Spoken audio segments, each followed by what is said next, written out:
Рабочий визит председателя Совета Федерации России Валентины Матвиенко в Северную Осетию начался в Беслане. Первым делом она отправилась на мемориал «Город ангелов». Цветы легли к древу скорби и обелиску погибшим в теракте бойцам спецподразделений. На кладбище Валентина Матвиенко пообщалась с матерями Беслана. Они поблагодарили спикера за содействие. В те годы, будучи губернатором Санкт-Петербурга, она активно поддерживала программу помощи детям Беслана. В частности, порядка 80 бывших заложников смогли учиться в вузах северной столицы. Но при этом еще около 60 нуждаются в помощи при поступлении. Валентина Матвиенко заверила, что программу сворачивать не будут. Спикер Совета Федерации побывала и в спортзале школы номер 1. Она подчеркнула, что бесланскую трагедию никто не забывает. Память жертв чтят люди по всему миру.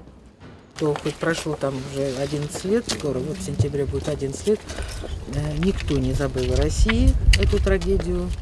Сделаны уроки, выводы, и все те вопросы, которые нужно решать, которые еще не решены до конца, мы будем продолжать ими заниматься.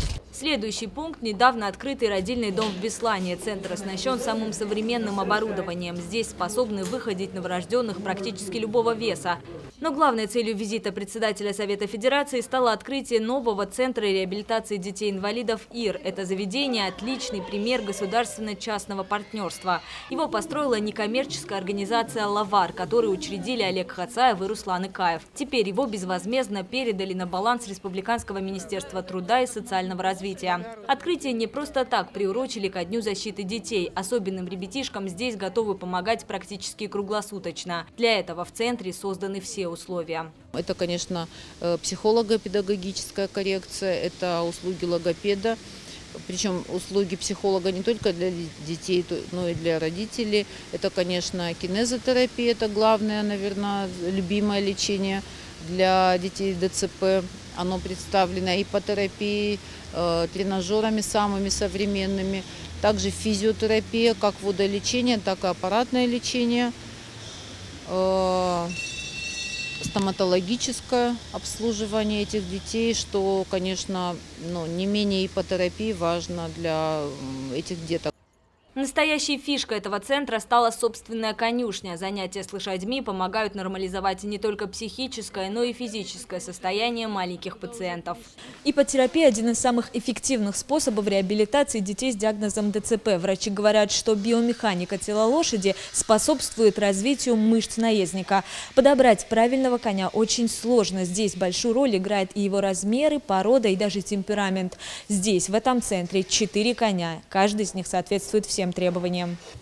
Вся территория центра доступна каждому пациенту, даже маломобильным. Здесь же все условия для водолечения и гимнастики. В республике сейчас в услугах центра нуждается около 400 детей, еще 50 в Южной Осетии. По словам руководства, каждый месяц здесь смогут проходить реабилитацию не менее 40 детей. Лечение абсолютно бесплатное. Помогают не только самим детям, но и их родителям. Учат тому, как правильно ухаживать за своими детьми. На открытии Валентина Матвиенко неожиданно для всех рассказывает о старинной осетинской традиции ЖИУ. Говорит, строили этот центр тоже всем миром. И отмечает, социально направленный бизнес в данной ситуации не должен оставаться в стороне. О том, что бюджет Северной Осетии социально направленный, говорили и на итоговом совещании с участием главы республики.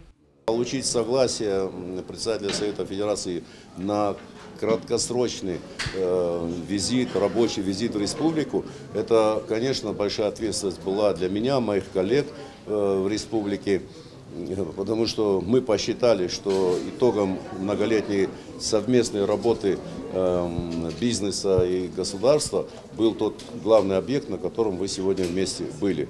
За 1 час чиновники обсудили не менее десятка вопросов, говорили о разном. Остро стоит демографический вопрос, отмечают участники совещания. Мест в детских садах тоже не хватает. Эти проблемы необходимо срочно решать, отвечает Валентина Матвиенко и обещает, что при распределении федеральных средств поспособствует направлению финансов в Северную Осетию. Затронули и темы застоя в спиртоводочной промышленности. Эту отрасль надо выводить из тени и вновь ставить на ноги. Обсудили вопросы качества образования, роста зарплат, льгот в области медицины. Все эти вопросы спикер Совета Федерации обещал обсудить уже в столице. Могу сказать, что не только сегодня, но и сенаторы от Республики Северная Осетия и Алания очень много поднимают конкретных вопросов, да, вот по конкретным случаям, вот что-то по линии Минздрава, что-то по линии Минтруда, я сейчас не припомню уже конкретику, да, что-то было по там, детям-инвалидам по слуху мы решили и так далее. Это постоянный такой рабочий процесс в контакте с субъектами федерации для решения волнующих проблем. Итог встречи, стопка документов с предложениями и еще больше личных впечатлений. Валентина Матвиенко подчеркнула, в Северной Осетии за последние 10 лет наметился ощутимый экономический рост. Теперь необходимо и дальше работать, не сбавляя оборотов. В нынешних крайне непростых условиях от каждого региона зависит, как пройдет страна через кризис. Яна Гагиева, Олег Рамонов, Осетия ТВ.